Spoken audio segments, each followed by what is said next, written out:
ስለዚህ እመቤታችን ማን ናት? ይቺ እመቤታችን ብለን የምንጠራት ማርያም ማን ናት? ይቺ ወላዲተ አምላክ ብለን የምንጠራት ማርያም ማን ናት? በምንድን ነው የምትገለጠው?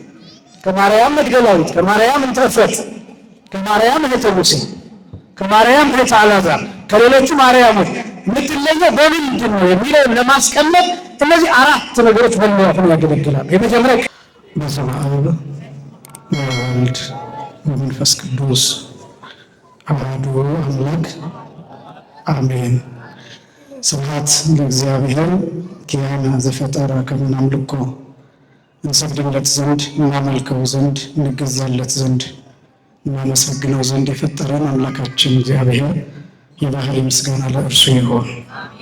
ስብሐት ለማርያም እመ አምላክ እግዝእትነ ወመድኃኒትነ፣ መድኃኒታችን መመኪያችን ለምትሆን እናታችን ለንጽሕት ቅድስት ድንግል ማርያምን የጸጋ ምስጋና ለእርሷ ይሆን። ስብሐት ለመስቀለ ክርስቶስ ዕፀ መድኃኒት ኃይልነ ወፀወንነ፣ ኃይላችን አምባችን መጠጊያችን ጋሻችን ለሚሆን በቀራንዮ ለተተከለ መድኃኒት ለሚባል ለክርስቶስ መስቀልም የጸጋ ምስጋና ለእርሱ ይሆን።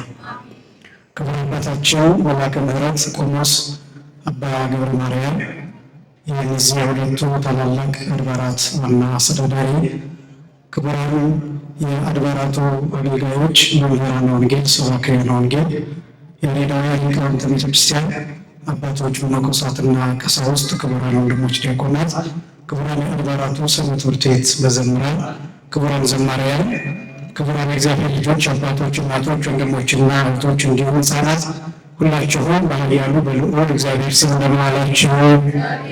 እንደምን አመሻችሁ?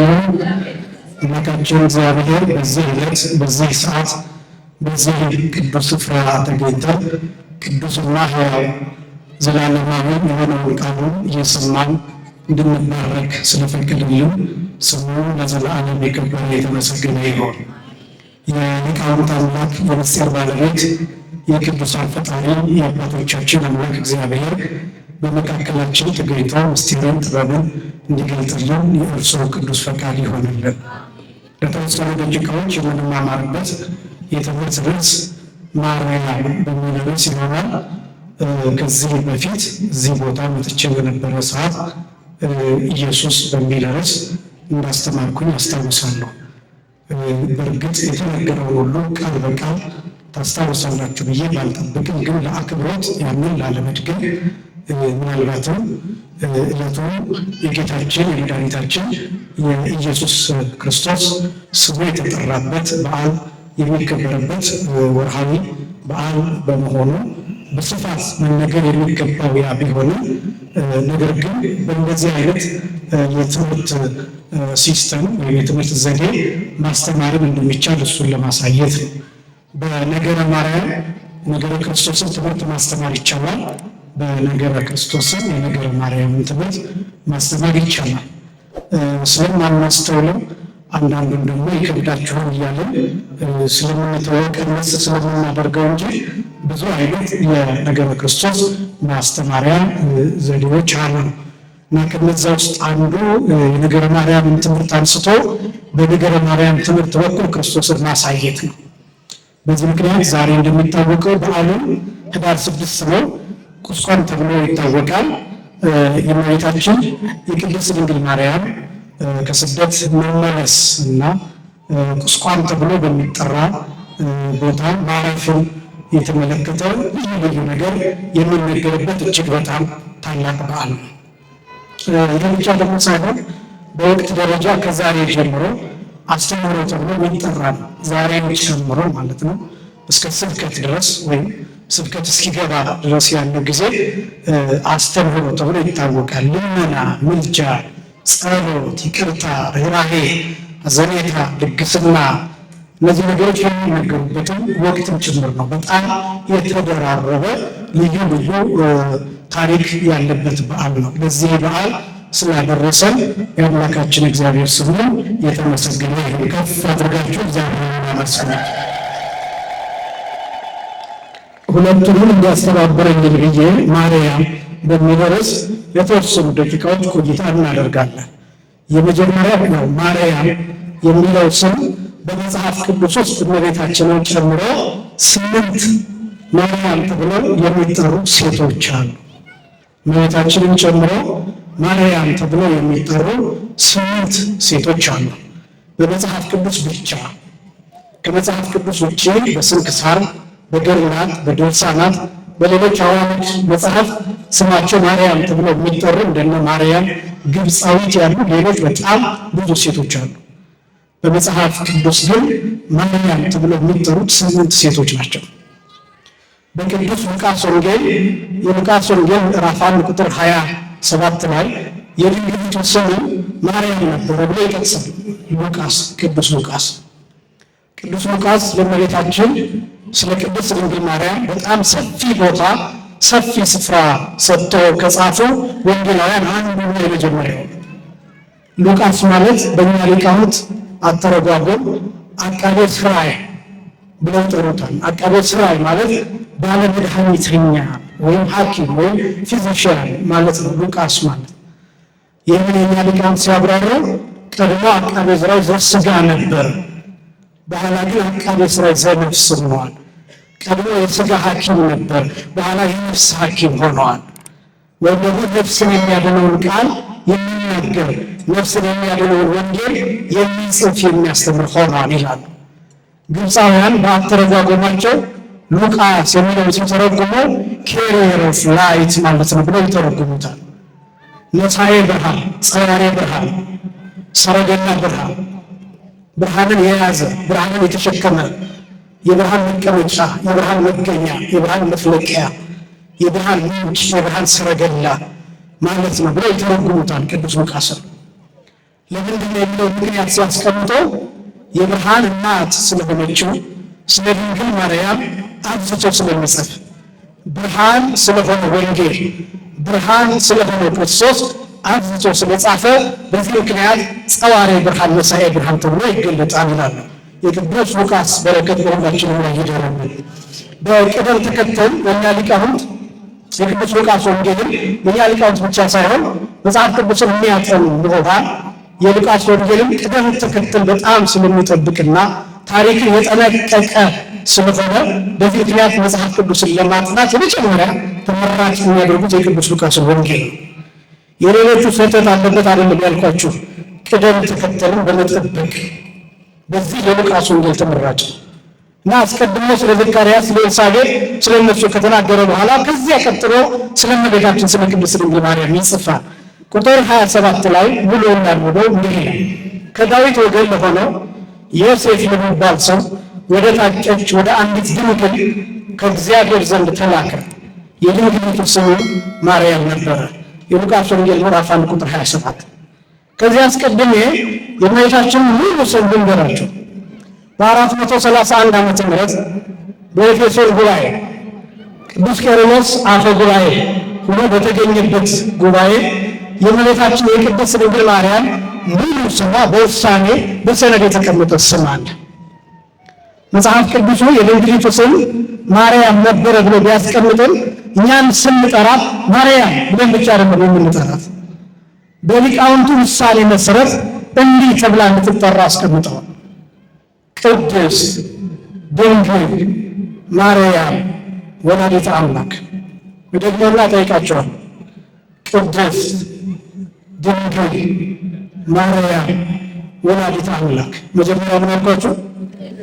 ከዛ እስኪ ሁላችሁም አንድ ላይ ቅድስት ድንግል ማርያም ወላዲተ አምላክ። መጀመሪያ ከዛ እንግዲህ 4 መጠሪያዎች 4 ቃላት አብረው አንድ ላይ። ለምሳሌ እኔ መቃጥበት ከፍ ያለው እባላለሁ። ፓስፖርቴ ላይ ያለው መታወቂያ ላይ ያለው የምታወቀው በመንግስትም በሌላ ሀገርም እንደሱ ነው። ለከግሉ ስሜ ነው። ከዚህ ስም ውስጥ አንድ ከተበላሸ ብዙ ዋጋ ያስከፍለኛል፣ ማስተካከል ይጠበቅብኛል። ፋይሌ ይበላሻል፣ ዶክመንቶች ይበላሻሉ። ስለዚህ ብዙ ስም የሚባለው ስም ከነ አባት ከነ አያት ያለው እነዚህ በትክክል ስፔል መደረግ አለባቸው፣ በትክክል መቀመጥ አለበት። ለምንድን ነው ቅድስት ድንግል ማርያም ወላዲት አምላክ የሚለው እነዚህ መጠቀም ያስፈልገው ለምንድን ነው ቢባል ከእመቤታችን ውጪ በመጽሐፍ ቅዱስ 7 ሴቶች ማርያም ይባላሉ። ስለዚህ እመቤታችን ማን ናት? ይቺ እመቤታችን ብለን የምንጠራት ማርያም ማን ናት? ይቺ ወላዲት አምላክ ብለን የምንጠራት ማርያም ማን ናት? በምንድን ነው የምትገለጠው?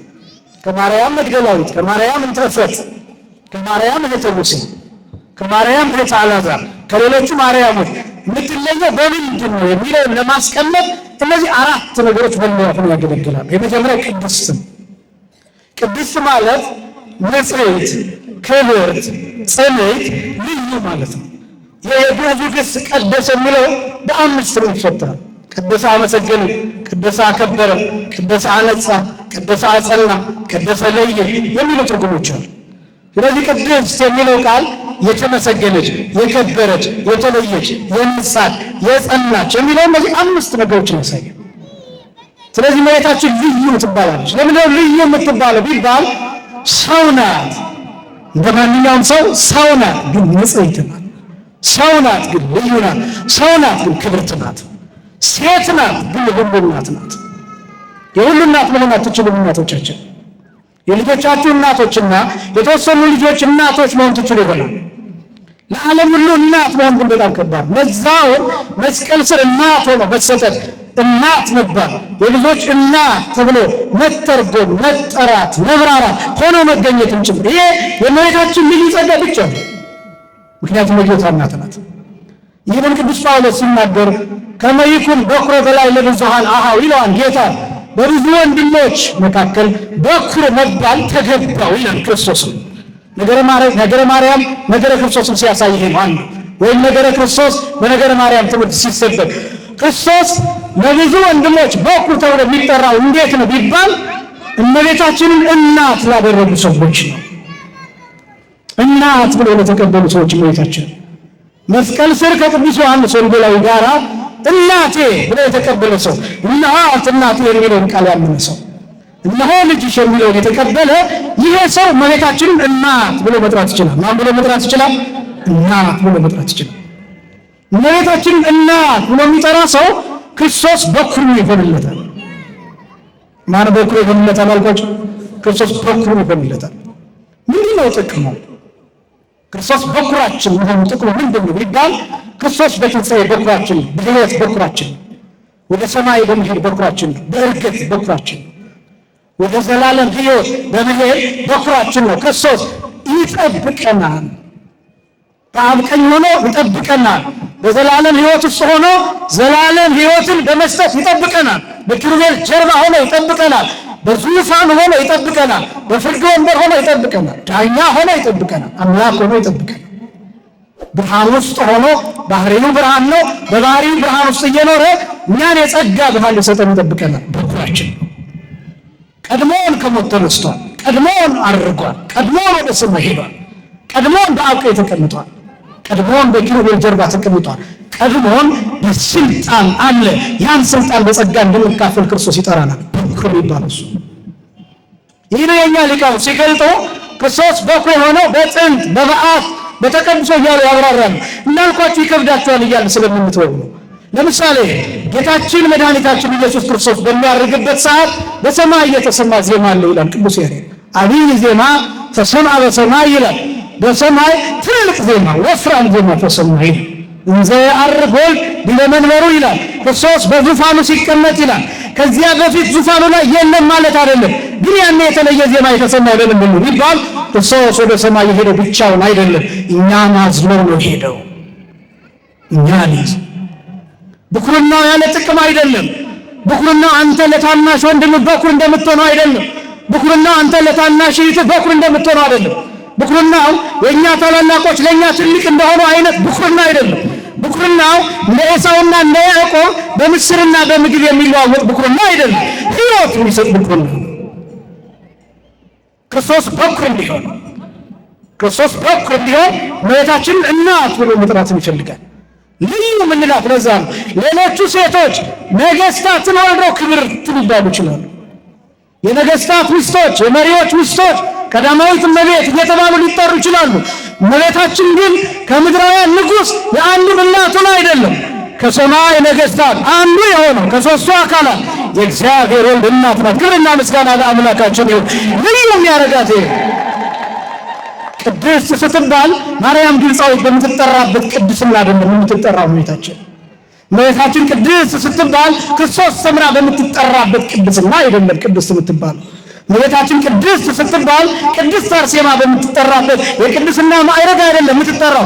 ሌላው ቀርቶ መላእክት በሚታወቁበት የቅድስና ማዕረግም አይደለም። ከመላእክትም ከሰዎችም አጠቃላይ ከፍጡራን ወገን በላይ በሆነ የቅድስና ማዕረግ ነው የምትታወቀው። ክብርና ምስጋና በእውነት ለአምላካችን ቅድስት የምትባለው። እንደዚህ ሲባል አንዳች የተሳሳተ ትምህርት ውስጥ እንዳትገቡ። እመቤታችን ፍጡር ናት። እመቤታችን ምንድን ናት አልኳቸው? ከፍጡራን በላይ የምትባለው ፍጡር አይደለችም አይደለም እያልን ያለን ፍጡር ናት፣ ግን ክብሯ ከፍጡራን በላይ ቅድስናዋ፣ ንጽሕናዋ፣ ልዩ መሆኗ ይሄ ነው ከፍጡራን በላይ የሚያሰኛት እንጂ እመቤታችንን በፍጡራንና በፈጣሪ መካከል አድርገን አንዳች ከፍጡርነት የወጣች ሌላ አይነት ልዩ ፍጥረት ወይም ካለ ፍጥረት ብለን እየጠራናት አይደለም። ጥንቃቄ ያስፈልጋል። ተብላ ስትጠራ የጸናች የነጻች የተመሰገነች የከበሯ መሆኗን ለማሳየት ቅድስት። ከዚያ ቀጥሎ ምን አልኳቸው? ቅድስት ካለም በኋላ ድንግል። እመቤታችን ድንግል ተብላ ትጠራለች። ድንግልና በሶስት ይከፈላል። አንደኛው የሥጋ ድንግልና፣ ሁለተኛው የነፍስ ድንግልና፣ ሶስተኛው የመንፈስ ድንግልና። ድንግልና ሥጋ፣ ድንግልና ነፍስ፣ ድንግልና መንፈስ። የሥጋ ድንግልና የሚባለው የታወቀ ነው፣ በሥጋ የሚገለጽ ነው፣ ከሥጋ ጋር የተገናኘ የሚታወቅ የሚነገር የሚተረክ ነው። የነፍስ ድንግልና ተብሎ የሚጠራው የክርስቲያኖች ሁሉ ድንግልና ነው። የክርስቲያኖች ሁሉ ድንግልና። ይሄኛው የነፍስ ድንግልና የሚባለው የሚታጣና የሚገኝ ነው።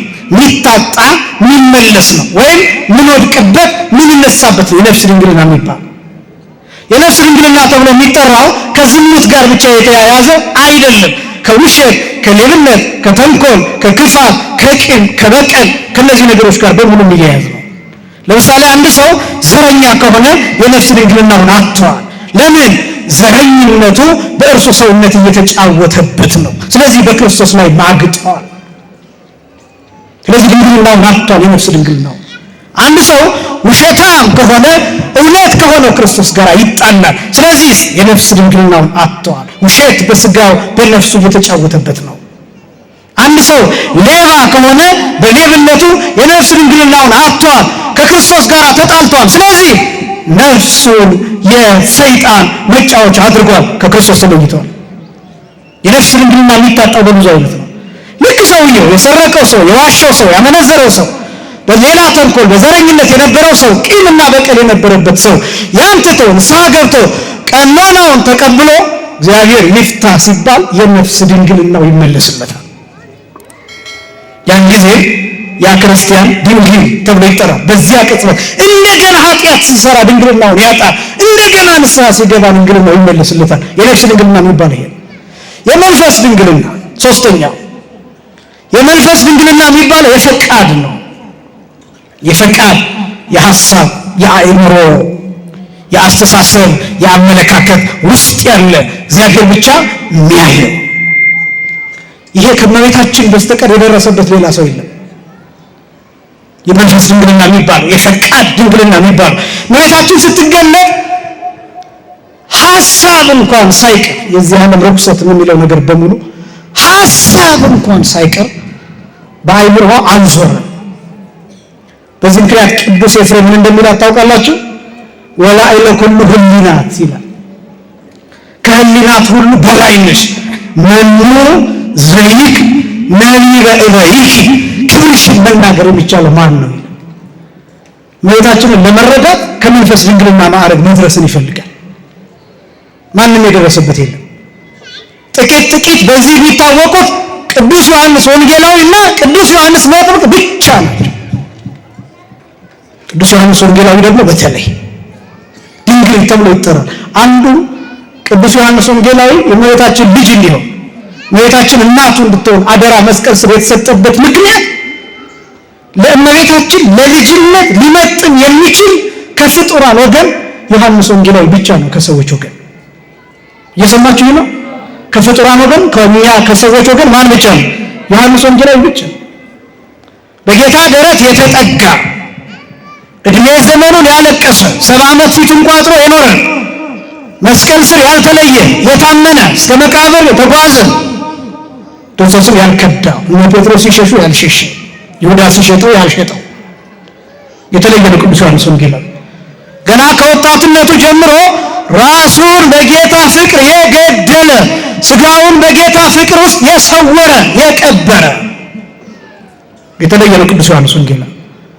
አንዳንዱን ነገር ካስተዋላችሁት ራሱ ሌሎቹ ይሄን ለምሳሌ ነው ያዕቆብ አሉ ነው ይሁዳ አሉ ሌሎቹ እንደሚሉት እመቤታችን ቅድስት ድንግል ማርያም ክብር ይግባትና ሌሎች ልጆች ኖረዋት ቢሆን ኖሮ ነሐት እናት ተብሎ የሚሰጠው ለነ ያዕቆብ ለነ ዮሴፍ ለዮሴፍ ልጆች ነበር። ልጆቿ ግን አይደሉም እነሱ በስጋ በመንፈስ ድንግልና ከኛ ከፍ ያለ ስለሆነ እመቤታችንን ባያክል እንኳን ተቀራራቢ ግን ዮሐንስ ወንጌላዊ ስለሆነ ልጅ ሆኖ የተሰጠው ዮሐንስ ወንጌላዊ ነው። መስቀል ስም የመንፈስ የድንግልና ማዕረግን የደረሰበት ማንም የለም። ይህ ብቻ ደግሞ አይደለም። ምእመናን በደንብ ስሙኝ። የእመቤታችን ድንግልና ለዓለም ምልክት ሆኖ የተሰጠ ነው። ምን ሆኖ የተሰጠ ነው አልኳቸው? ምልክት ሆኖ የተሰጠ ነው። እኔ አይደለሁም ብለው መጽሐፍ ቅዱሱ የነቢዩ የኢሳይያስ ቃል ትንቢተ ኢሳይያስ ምዕራፍ 7 ቁጥር 14 ጀምሮ ስለዚህ ጌታ ራሱ ምልክት ይሰጣችኋል ይላል። ምን ይሰጣችኋል? ምልክት ይሰጣችኋል። ምልክቱን ራሱ ይገልጠዋል። ድንግል በድንግልና ጸንሳ ምን ትወልዳለች? ልጅ ትወልዳለች አይደል? ድንግል በድንግልና ጸንሳ በድንግልና ወንድ ልጅ ትወልዳለች። ስሙን ማን ትለዋለች? አማኑኤል ትለዋለች። ልክ ነው። ኢየሱስም ብሎ ያስኬዳል ወንጌሉ ላይ ስላለ ትንቢተ ኢሳይያስ ላይ ቃል በቃል ያለው አማኑኤል ስለሚል ይኸውላችሁ። ስለዚህ ጌታ ራሱ ምልክት ይሰጣቸዋል።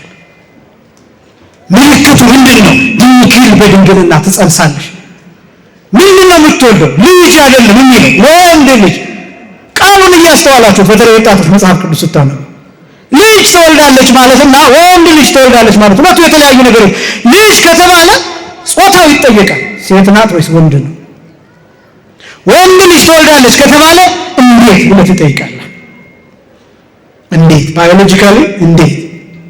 እመቤታችን ሴት ናት እንደምታውቁት። በባዮሎጂ ትምህርታችሁ ወንድ ሲምቦላይዝ የሚደረገው የወንድ ክሮሞዞም በኤክስ እና በዋይ ሲምቦላይዝ የሚደረገው፣ የሴት ሲምቦላይዝ የሚደረገው በኤክስ ኤክስ ክሮሞዞም። እመቤታችን ሴት ናት፣ ክርስቶስ ወንድ ነው።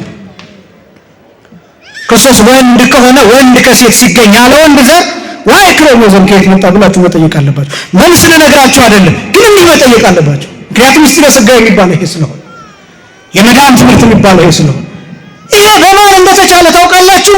በድንግል ማርያም በኩል ብቻ ይሄ የሚከናወን ይሄ ምስጢር በድንግል ማርያም ማህፀን ዋይ ክሮሞዞም የሚባለው እግዚአብሔር መንፈስ ቅዱስ በእርሷ ሥጋ ውስጥ አዘጋጅቶታል። ፈጠረ ሎቱ መቅደሰ ሕያው በመንፈስ ቅዱስ የሚሉት ሊቃውንቱ መንፈስ ቅዱስ በድንግል ማርያም ማህፀን ሥጋዋን ሸምኖታል፣ ከቃል ጋር አዋህዶታል። ለምን ይመስላችኋል መንፈስ ቅዱስ በአንቺ ላይ ይመጣል የተባለው? ለምን ይመስላችኋል? ምን ሊሰራ ነው መንፈስ ቅዱስ የሚመጣው? አንዳንዶች እሷን ለማንጻት ብለው የሚያስቡ ሰዎች አሉ። አስቀድሞ ነው መንፈስ ቅዱስ የጠበቃት። መንፈስ ቅዱስ በአንቺ ላይ ያድርብሻል ስትባል አይደለም እመቤታችን የነጻችው። አስቀድሞ ኃጢአት እንዳያርፍባት፣ ነውር እንዳያርፍባት፣ በደል እንዳያርፍባት፣ ጥንተ አብሶ የሥጋ መርገም የነፍስ መርገም እንዳያርፍባት አስቀድሞ መንፈስ ቅዱስ ጠብቋታል። ሊቃውንቱ የተናገሩት አቀባ ጰራቅሊጦስን ከርስእማ ገና ከእናቷ ማኅፀን ጀምሮ ጰራቅሊጦስ ጠብቃት። ወኢረኩሰት በምንትን ዘፈጠራ ከፈጠራት ጀምሮ በምን አልረከሰች። እንጸቦር ጽሮ የገብራ ከጭቃ ከአፈር ንጹሕ አደረጋት። መቼ? ከመጀመሪያው ማለት ነው። እግዚአብሔር አዳምን ሲረግመው መርገም እንዳያርፍበት አድርጎ ያስቀመጠው ዘር። ይህን ዘር መጽሐፍ ቅዱስ ነው የሚናገረው። ትንቢተ ኢሳይያስ ምዕራፍ 1 ቁጥር 9 ላይ ብትመለከቱ አሸናፊ እግዚአብሔር ይላል ኢሳይያስ ዘርን ባያስቀርልን ኖሮ ይላል። ምንን ባያስቀርልን ኖሮ? ዘር አስቀርቷል እግዚአብሔር ዘረ ቆርጥ ማምላክ አይደለም። እናቶቻችን በገጠር የኖራችሁ ታውቁት እንደሆነ፣ ወንድሞቻችን አባቶቻችን የገጠር ሰዎች ታውቁት እንደሆነ፣ እኔ የገጠር ሰው ስለሆንኩኝ ለዘር የሚቀመጥ እህል አለ። የፈለገ የችግር ጊዜ ቢሆን የረሃብ ጊዜ ቢሆን ለዘር የተቀመጠ እህል አይበላም። ምክንያቱም ቀጣይ ደህና ቀን ይመጣል። አንድ እፍኝ እንዲሆን ልጅ ትቀመጣለች። ያቺ ደህና ቀን ሲመጣ መሬት ላይ ታርፋለች። ደህና ቀን ሲመጣ ያ እፍኝ ዘር ጎተራውን የሚሞላ ፍሬ ያፈራል። ለዘር የሚቀመጥ እህል አይበላም። እግዚአብሔር ለዘር የማያስቀምጥ ዘሩን ቆርጥሞ የሚበላ አምላክ አይደለም። በአዳም ወገን በአዳም አብራክ የድንግል ማርያም ማንነት ያለበትን ዘር አቅልሞ እግዚአብሔር አስቀምጧል። መርገም እንዳያርፍበት አድርጎ ከንፍሮ ጥሬ የሚያወጣ አምላክ። ይህን ነው ቅዱስ ያሬድ የሚናገረው። ማርያም ሰታቱም ትካት ውስተ ከርሱ ለአዳም ከመባህሪ ጻዳ። ማርያም ግን አስቀድሞ ገና በአዳም ገላ በአዳም አብራክ በአዳም ወገን በአዳም አይምሮ በአዳም ሰውነት በአዳም ዘረመል የምታበራ ነጭ የዕንቁ ገላ ሆና ነበረች ነው የሚለው ቅዱስ ያሬድ። ገና ቀጠም መጽሐፍ ቅዱስን ብታዩት ይህን ነው የሚገልጥላችሁ። ብሉይ ኪዳን የሚባል መጽሐፍ ብታገላብጡ ይህን ዘር ነው የሚከተለው። ሌላ የመጽሐፍ ቅዱስ ሀሳብ አታገኙ። ለምሳሌ ለምን 8 ነፍሳትን ብቻ ያስቀረው ይመስላችኋል? ኖህን ለምን ያስቀረው ይመስላችኋል? ኖህን ብቻ ስለወደደው እንዳይመስላችሁ። በኖህ ወገብ ዘር አለ። በኖህ ወገብ ዘር አለ። በፊቴ ሞገስ አግኝተሃል የሚለው ኖህን ብቻ እንዳይመስላችሁ። በኖህ አብራክ ያስቀመጠው ዘር አለ። 8 ነፍሳትን ያተረፈው 8ቱን ነፍሳት ስለሚወዳቸው ብቻ እንዳይመስላችሁ። በ8ቱ ነፍሳት ወገብ ውስጥ ዘር አለ። በመርከብ የሰወረው፣ በመርከብ ያስቀረው፣ በመርከብ ያተረፈው። ከዛስ በኋላ እግዚአብሔር ምን እንዳደረገ ታውቃላችሁ? የሴምን ዘር ሲከተል ታያላችሁ መጽሐፍ ቅዱስ ላይ ብሉይ ኪዳን ላይ። ለምን የሴምን ዘር የተከተለ ይመስላችኋል? ይሄ ዘር ንጹህ የሆነው ኃጢአት ነው የሌለበት ዘር የሚፈሰው ወይም የሚገኘው በሴም በኩል ነው። ከሴም ወገን ማን ይገኛል? አብርሃም ይገኛል። ከዛ እግዚአብሔር ሌላውን ሁሉ ይተውና አብርሃምን ይከተለው። ለምን አብርሃምን የሚከተል ይመስላችኋል? ኦሪት ዘፍጥረት ምዕራፍ 12 ከቁጥር 1 ጀምሮ ያለው ክፍል እግዚአብሔር አብርሃምን ውጣ፣ ከዘመዶች ተለይተህ ውጣ፣ ከሀገር ተለይተህ ውጣ፣ ከአባት ቤት ተለይተህ ውጣ ይለዋል እግዚአብሔር። እግዚአብሔር አብርሃምን ተለይቶ የሚወጣ ለምንድን ነው የፈለገው ቢባል በአብርሃም ወገብ ዘር አለ። የትኛው ዘር? ይሄ መርገም እንዳያርፍበት የተጠበቀው ዘር፣ ንጹህ የሆነው ዘር፣ ጥንተ አብሶ የሌለበት ዘር፣ በአዳም ገላ የተጠበቀው እንደ ነጭ ዕንቁ የሚያበራው ዘር። ስለዚህ እግዚአብሔር አብርሃምን ለየው፣ ውጣ። ከዛስ እግዚአብሔር አብርሃምን ምን ይለዋል? ይስሐቅ ይሰመይ ለከ ዘር ይለዋል። ከይስሐቅ ዘር ይወጣልህን ይለዋል። ከይስሐቅ ዘር ይወጣልህን ይለዋል። ከእስማኤል አይደለም ያለው፣ ከይስሐቅ። ለምን? ይስሐቅ የተስፋ ልጅ ነው። እግዚአብሔር ዘሩ የሚመጣው በይስሐቅ በኩል እንደሆነ ያውቅ። ይሄን ለአብርሃም ነገረው። ከዛስ እግዚአብሔር አብርሃም ምን ብሎ ይጠይቀዋል? ይስሐቅን ሰዋልኝ ይለዋል በሞሪያ ተራራ ከተወለደ በኋላ። ለምንድን ነው እግዚአብሔር ይስሐቅ በሞሪያ ተራራ ላይ ለመሰዋት እንዲቀርብ ግን እንዳይሰዋ የፈለገው ለምንድን ነው ቢባል ምሳሌውን ለማሳየት ከይስሐቅ የሚመጣው ዘር ክርስቶስ መስቀል ላይ እንደሚቃጠልና እንደሚታረድ ለማሳየት። ስለዚህ እግዚአብሔር ያንን ዘር ይከተላል። ከዛስ አስደናቂ እግዚአብሔር ከእስማኤል ጋር አይደለም የሚሆነው፣ ከይስሐቅ ጋር ይሆናል። ይስሐቅን ይባርከዋል። ከይስሐቅ ጋር እንደሆነው ከያዕቆብ ጋር ይሆናል። ከያዕቆብ ጋር እንደሆነው ከ12ቱ ነገደ እስራኤል ጋር ይሆናል። ለዚህ ሕዝብ እግዚአብሔር ባህር ሲከፍል ታዩታላችሁ። ስራ ፈታ አይደለም እግዚአብሔር። ለምን ባህር ከፈለላቸው? ለምን ከዚህ ሕዝብ ጋር ጭቃ ቦካ እግዚአብሔር? ለምን ያን ሕዝብ የተከተለ ይመስላችኋል? ለዚያውም ያን ጠማማ ሕዝብ። እስራኤል ጠማማ ሕዝብ ነው በነገራችን ላይ፣ አጉረምራሚ ሕዝብ ነው። እግዚአብሔር ግን ለምን እስራኤልን ሙጭጭ አድርጎ እንደያዘው ታውቃላችሁ? የሚፈልገው ዘር አለ። ያ ዘር ማን ነው? እመቤታችን የምትገኝበት ዘር፣ ክርስቶስ የሚገኝበት ዘር። ለአብርሃም የሰጠው ቃል አለ። ኦሪት ዘፍጥረት ምዕራፍ 22 ቁጥር 18 ላይ ወበዘርእከ ይትባረኩ ኩሎሙ አሕዛብ በምድር፣ የምድር አሕዛብ ሁሉ በዘርህ ይባረካሉ። በምን ይባረካሉ? በዘርህ። አያችሁት? የለየው ዘር አለ። አብርሃምን እያለ ያለው በአንተ ይባረካሉ አለ፣ በዘርህ። ከዛ ይሄን ማን ተረጎመው? ሐዲስ ኪዳን ላይ ቅዱስ ጳውሎስ ተርጉሞ አስቀመጠው።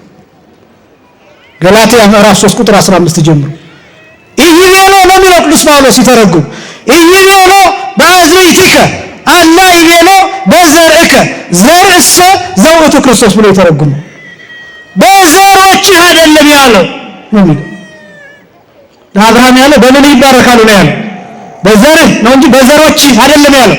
በዘርህ ይባረካሉ በዘሮች አላለው ይልና ዘርእሰ ዘውቱ ክርስቶስ። ያ ዘር ማን ነው ትለኝ እንደሆነ ክርስቶስ ነው ይላል። ክብርና ምስጋና ለስሙ አጠራር ይሁን። ዘሩ ክርስቶስ።